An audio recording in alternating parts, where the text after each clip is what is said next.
Hi, here's something for the grown-ups. Today's episode is brought to you by RX Bar Kids. RX Bar Kids is a clean label snack bar made with real ingredients like fruits, nuts, and egg whites.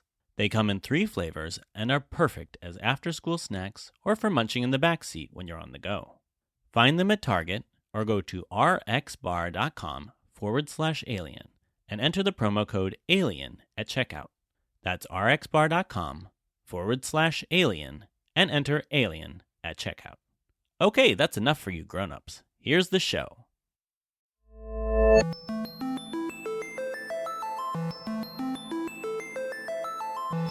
Hi, and welcome to the alien adventures of Finn Caspian. My name is Jonathan Messenger, and I am here solo today. No Griffin and no Bebop. It's been snowing in Chicago, and they're outside playing in that snow while I'm in here, feet up by the fire, recording this special interlude episode.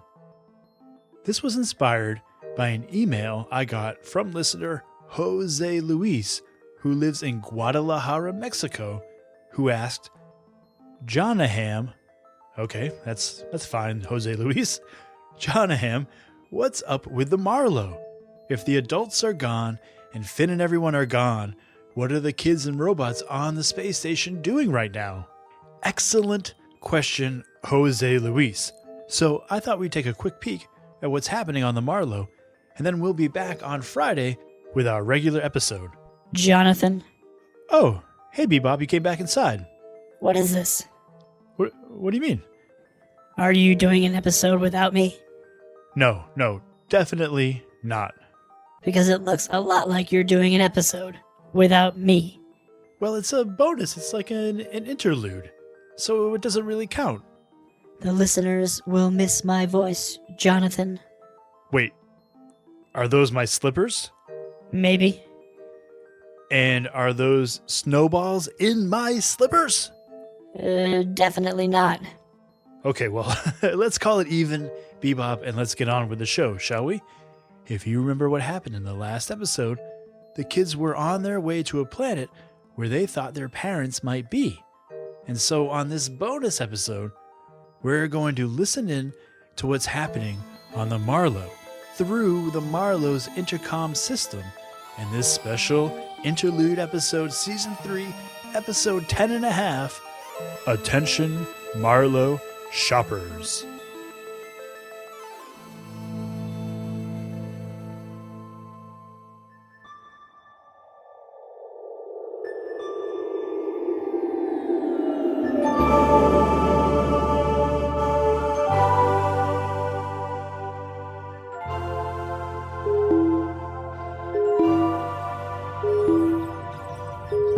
Good morning, Marlowe cosmonauts. This is your interim captain, Genevieve Brooks. It is now 0800 hours on day 13 since the adults went missing. And please listen carefully, because I have some important news for you. First of all, let's do a bit of housekeeping. Yes, Voltronix, what is it? Attention robots and humans. This is your robot captain, Voltronix Zoo. You're not Captain Voltronix. That's funny, Co-Captain Brooks. Now, robots. I just wanted to say how honored I am that you all have elected me as your captain. What? We never elected you. I should be captain. I have a brain. Quiet, Lieutenant Cloco. Dogs can't be captains, everybody knows that. Now, as some of you know, I had an accident just 2 weeks ago, where I was coming to the aid of the new robot Meg, who was malfunctioning and shooting off sparks outside the Marlowe. That is the true story, and anyone who tells you different is a liar, heads on fire. The engineers disappeared shortly after that, and Elias, the boy engineer who was working on me, unfortunately did not get to finish his work. Voltronix, please, I have something urgent to tell the crew. As do I, Co-Captain Brooks. I'm not your co-captain. Please, let me finish, Co-Captain.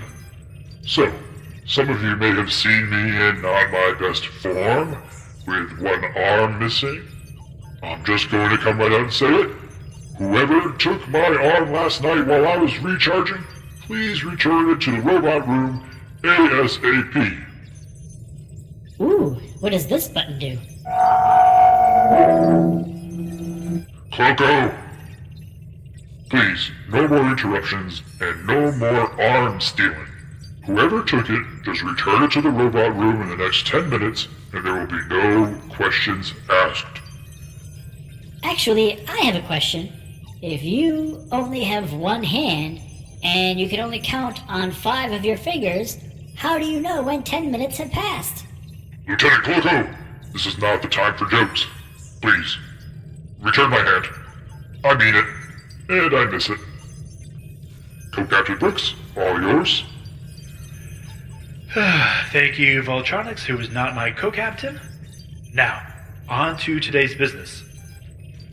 First of all, we are still okay on food, though if Billbot Baggins could please stop baking so many seed cakes, we could make our supplies go a lot further. But I'm hungry. You're a robot. You're not hungry. Also, Mr. Tumnistron, if you could stop pretending that you've been turned into a statue, I would really appreciate it. It's scaring all of the young kids. And me. And you're scaring Voltronix. Now, on to the most important business of the day. What does this button do? Cloco, stop it! This is important. Early this morning, we received a signal. Some sort of beacon or distress signal from what we believe to be the explorer pod of Troop 301. Yes, that's what we believe. Voltronix, please. As co-captain, I should also help deliver this news. But you weren't even briefed on it. Still, they'll want to hear it from me. Anyway, we can't be sure, but its energy signature matches that of an explorer pod. We have sent a... Will you cut it out, Voltronix? I will not. Fine. We have sent a return beacon. Banana. Return banana? Yes, it's a technical term. You maybe haven't heard of it. Cloco, could you please distract my co-captain? Sure thing. Hey, Voltronix, high five. What? Hey, that's my arm. It is. Shake on it, buddy. Don't shake hands with my stolen arm. Whoa! Okay, now, we have not been able to lock on that signal, but we know the general direction it came from. And, rather than sitting here with nothing to do, like we've been doing for 2 weeks, I have set a course for the signal's direction. It's a risk, leaving the one place where both the adults and Troop 301 know to find us.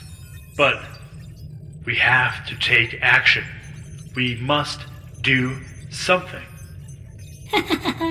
1, 2, 3, 4, I declare a thumb war. Give me back my arm. Please, do as Voltronix and Robo Cloco are doing and proceed as normal. Or whatever normal is these days. Thank you for your attention. Captain Brooks, over and out. All right, you know that my editor Griffin is not here right now, but he will be back on Friday for episode 11. What do we think of this special interlude episode? Genevieve Brooks is now running the show on the Marlowe. Will she get to the Explorers Troop in time to help? Was that signal actually from the troop?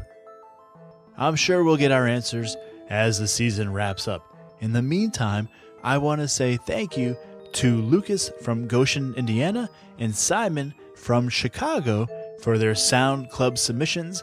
And I want to say thanks to Ben and Sam from Thomasville, Georgia, and Caleb from San Diego, California, for their answers to the riddle I had recorded just before their answers came in last week. So thank you both for that.